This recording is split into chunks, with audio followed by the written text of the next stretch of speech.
Halo, assalamualaikum warahmatullahi wabarakatuh. Bolo-bolo proyek semuanya. Ini ada lagi tamu Sri Kandi yang kedua. Yang kedua atau yang keberapa itu? Kalau di season ini ada yang kedua. Ada siapa namanya, Mbak? Saya Adinda Silvi, bisa dipanggil Dinda. Panggil Dinda gitu ya? Iya, Dinda, asli mana asli? Saya asli di Semarang. Oh, asli Semarang. Iya. Oke, mungkin cerita-cerita dulu Mbak, perjalanan sampai ke IKN, mungkin dimulai dari kecil lah, waktu SMP, ya perjalanannya seperti apa, kok bisa nih sampai ke IKN gitu, ya apa namanya, mungkin sekilas sehingga mengerucutkan seorang Mbak Dinda yang sampai sejauh ini. SMP-nya di SMP 30 Semarang. Dulu masuknya masih umum ya Pak ya kalau SMP ya. Kalau SMA udah mulai penjurusan IPA, IPS gitu. Nah saya SMA-nya udah masuk ke IPA, itu di SMA Negeri 5 Semarang. Terus setelah lulus SMA saya kuliah di Politeknik Pekerjaan Umum. Nah Politeknik Pekerjaan ini kita ngambil ini prodi jurusan bangunan gedung khusus. Jadi kan ada 3 prodi. Jadi saya masuknya yang di bangunan gedung, kuliahnya 3 tahun D3. Nah di semester terakhir itu semester 6 itu ada magang selama 6 bulan Pak. Magangnya itu pas saya kedapatan di proyeknya Waskita juga di UI 3 Depok. Nah saya magang di beberapa bagian, cuma emang paling lama di bagian QC. Nah kemudian suatu saat saya habis lulus kerja di luar dulu, habis itu ditawarin sama istilahnya salah satu mentor saya juga lah yang ngajarin di UI 3 Depok itu. Udah kerja belum, mau nggak kalau di IKN gitu. Nah pas kebetulan mentor saya ini itu tempat tinggal sama manajer saya, Pak Dika. Jadi ternyata di proyek lain itu kalau perempuan dibutuhinnya yang lokal, tapi kan saya masuknya yang non lokal ya Pak ya.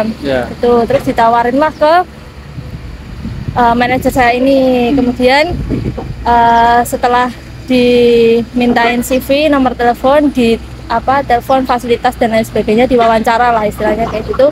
Saya belum bisa join pada saat itu karena masih ada kegiatan di luar. Terus saya baru bisa join itu di bulan Maret 2023 sebagai admin HSE di proyek Kementerian Koordinator 4. Oke. Nah ini mungkin saya kembali ke waktu SMA kan IPA, kemudian pindah ambil ke Politeknik PU, itu apa yang dibayangkan itu? Karena pada saat Politeknik Pekerjaan Umum kan saya angkatan pertama, jadi infonya tuh pas itu di bawah Kementerian PUPR. Nah jadi sebisa mungkin setelah lulus dari Politeknik Pekerjaan Umum itu bisa bekerja gitu. Dan alhamdulillahnya Politeknik PU itu bekerja sama BUMN Pak. Jadi setelah lulus bisa langsung bekerja di BUMN gitu. Ya. Jadi memang awalnya mau masuk itu memang berharapnya memang di Politeknik PU itu mudah cari pekerjaan gitu ya? Iya. Oke, terus memang menjalani di Politeknik PU, kemudian kerja di IKN, di proyek ini sebagai seorang cewek itu gimana, nyaman? Alhamdulillah nyaman karena emang temennya enak-enak, kasih-kasih Pak di sini, nggak yang biasanya kan pandangan orang kalau kerja di proyek laki-lakinya gimana gitu ya, tapi di sini alhamdulillah aman gitu. Kondusif gitu ya? Kondusif ya. Ya. Terus tadi gambarannya sebuah tim proyek yang kondusif itu seperti apa sih kalau menurut Mbak Dinda? Yang kondusif itu sudah tertata tiap job desk-nya masing-masing. Kalaupun nanti ya sama-sama saling bantu-membantu gitu Pak, saling bekerja sama, berkoordinasi biar menghasilkan suatu pekerjaan yang sesuai dengan target ya atau rencana gitu. Terus secara overall itu sudah di sini di Kemenko 4? Alhamdulillah. Ya, jadi secara job desk terukur, jelas gitu ya. Jadi mengerjakan apa yang harus dikerjakan gitu, itu membuat kenyamanan gitu ya. Iya. Kemudian kalau untuk suasananya mungkin tinggalnya kan mesnya di Sepaku ya. Iya. Terus di IKN di sini KIPP suasananya sebagai cewek gitu yang mungkin tinggal di kota besar dulu di Semarang gitu, terus pindah di sini crossing culture-nya gitu-gitu gimana menurut? Mungkin awalnya saya culture shock Pak, karena udara di Semarang kan nggak kayak di sini ya, beda. Jadi waktu pertama kali ke sini tuh sakit dulu Pak, ya batuk umum lah ya, karena di sini banyak pembangunan otomatis banyak debu-debu. Tapi sejauh ini aman, terus masih secara air gitu juga masih aman. Kirain yang awal-awal itu susah air. Lebih ekstrim gitu ya? Ya. Ternyata nggak se ekstrim itu gitu ya? Listrik juga udah aman sekarang. Nah, terus sekarang apa? Mungkin kebiasaan kalau di Semarang, apa mungkin belanja di Alfamart, kan kemarin juga ada yang nanya-nanya, kira-kira ada nggak sih yang jualan warteg atau nasi padang dan lain-lain. Nah itu gimana menurut Mbak Dinda? Ada, kalau di sini udah ada Indomaret, di selang beberapa meter itu udah ada Indomaret, udah ada berapa ya kalau nggak salah 5-an itu udah ada. Terus tempat makan juga udah ada, nasi padang, warteg, terus sekarang udah ada coffee shop juga di sini gitu, restoran ya. Terus secara jujur nih, kan tadi kan juga nih nggak tahu nanti suatu saat apakah jadi pegawai PU, apa jadi PNS atau jadi pegawai BUMN, ya nextnya nih kan kita nggak tahu nih ke depan. Nah kalau diminta tinggal di sini kan sudah ada rusun-rusun ASN tuh di IKN. Menurut Mbak Dinda gimana dengan tawaran pemerintah sekarang yang ya menggiurkan gitu-gitu? Menurut Mbak Dinda sendiri nih yang mengalami di sini kira-kira gimana? Oke atau enggak? Oke, karena prospeknya sebenarnya di sini juga wow Pak. Salah satunya ya mungkin sekarang banyak, contohnya kos-kosan, mungkin hotel-hotel juga udah pada mulai ini ya, pembangunan juga. Jadi kalau secara tinggal nantinya juga bakal tambah ramai di sini. Oke lah. Oke. Gitu. Jadi malah Mbak Dinda, padahal Mbak Dinda, sorry, boleh nanya ini enggak? Usia boleh? Boleh nanya enggak? Boleh. Boleh, berapa usia sekarang? Usia 22 tahun, tapi tahun ini 23 tahun. 23 tahun. Bisa dikatakan Gen Z ya? Ya. Bisa dikatakan generasi Z, tinggal di IKN, dengan melihat itu malah tahu ya, istilahnya, oh ini banyak prospek gitu ya? Ya, potensi ya? Apa kira-kira prospek dari Mbak Dinda yang usia 23 tahun, kira-kira prospek apa yang bisa diambil di sini? Mungkin dalam ini ya Pak ya, sama-sama pembangunan, mungkin istilahnya tempat tinggal, karena kan di sini banyak pembangunan, otomatis banyak pekerja yang membutuhkan tempat tinggal seperti mes gitu. Nah itu juga bisa digunakan untuk bisnis. Tapi untuk tempat wisata mungkin di sini agak jauh lokasinya Pak, beda sama di Jawa kan banyak mungkin air terjun atau alam-alamnya, laut, pantai gitu. Kalau di sini mungkin agak butuh waktu. Bisa masuk juga itu bahwa bidang pariwisata, bidang perhotelan ya. Terus apa kuliner gitu ya. Kuliner ya. Kalau dari Mbak Dinda, kira-kira kalau misalkan di sini supaya misalkan dikasih modal nih banyak nih, berapa M gitu ya. Apa yang kira-kira kebayang gitu? Mau bikin apa di sini kira-kira gitu loh? Kos-kosan Pak. Kos-kosan ya? Kos-kosan. Oh. Atau ini rumah yang biar nantinya bisa dikontrakan gitu. Karena memang itu bikin kos-kosan juga sudah jalan ya, maksudnya selain di IKN. Alhamdulillah. Alhamdulillah di Semarang ya. Di Semarang juga bikin kos-kosan itu ya. Oke, mantep lah.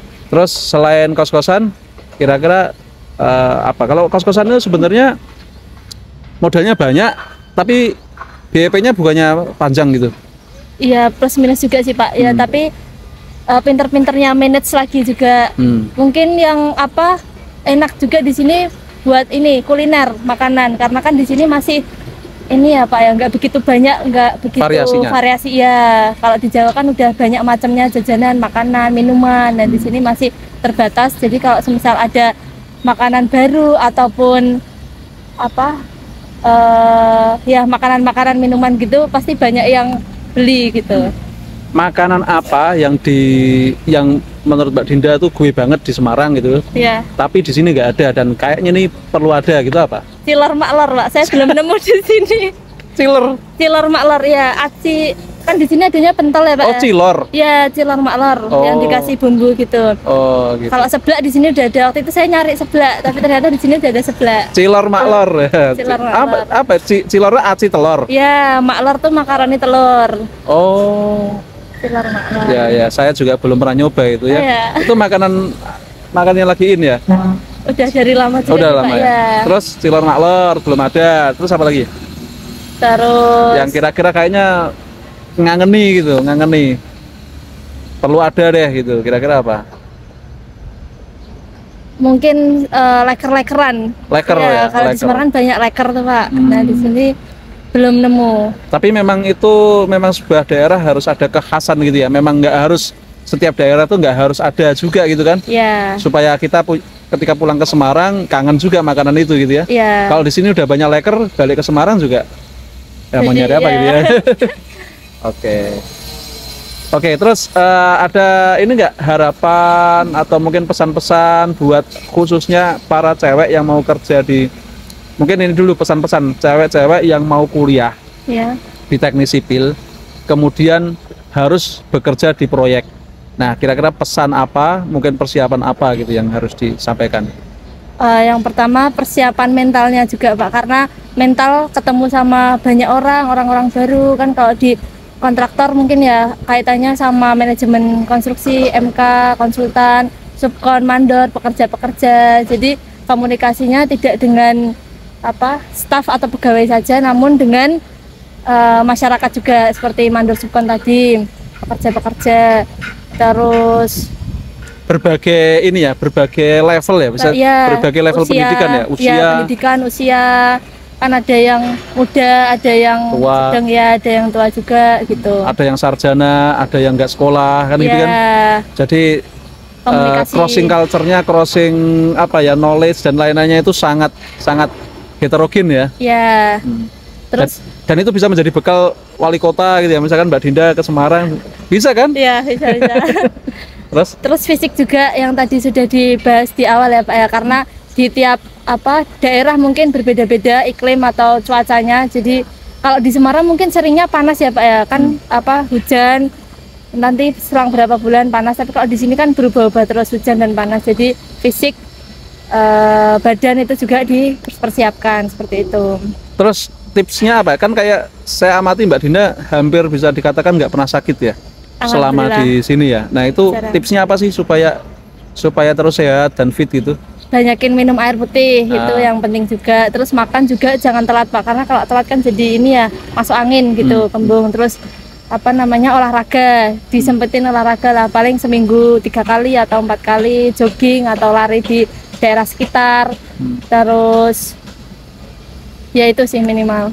Sama pakai masker itu. Tidurnya cukup. Tidurnya cukup ya. Oh, Mbak Dinda kan padahal pulangnya juga malam ya, jam 10 pasti di atas jam 10 kan? Iya. Tapi tidurnya tetap cukup. Sebenarnya nggak cukup, Pak. Nggak cukup ya? Iya. Ya kalau pas ada waktu senggang, waktu perjalanan berangkat ke proyek atau pulang ke proyek, nah itu disambil tidur. Karena naik bis itu ya? Iya. Naik bis, setelah naik mobil itu daripada ngobrol apa daripada main HP, tidur. Merem ya, tidur gitu. dulu. Oke, ya harus pintar-pintar gitu ya? Iya, Pak. Ya, terus kalau olahraga masih sempat itu? Olahraga ya, waktu beberapa lalu saya sempat olahraga tiap pagi jogging ya. Apalagi di sini kayaknya asik ya sore. Saya juga mau, Pak, jogging di sini. Oke, karena Mbak Dinda sudah mau jogging di Sumbu Kebangsaan, cukup ya. Cukup, pokoknya keren lah Bolo. Sri Kandi ini mereka aja kuat ya, apalagi Anda yang cowok-cowok yang masih mager di di rumah gitu ya. Ya, segera aja ya bergabung di IKN untuk kita sama-sama berjuang ya membangun kota baru, kota impian. Terima kasih Bolo. Assalamualaikum warahmatullahi wabarakatuh.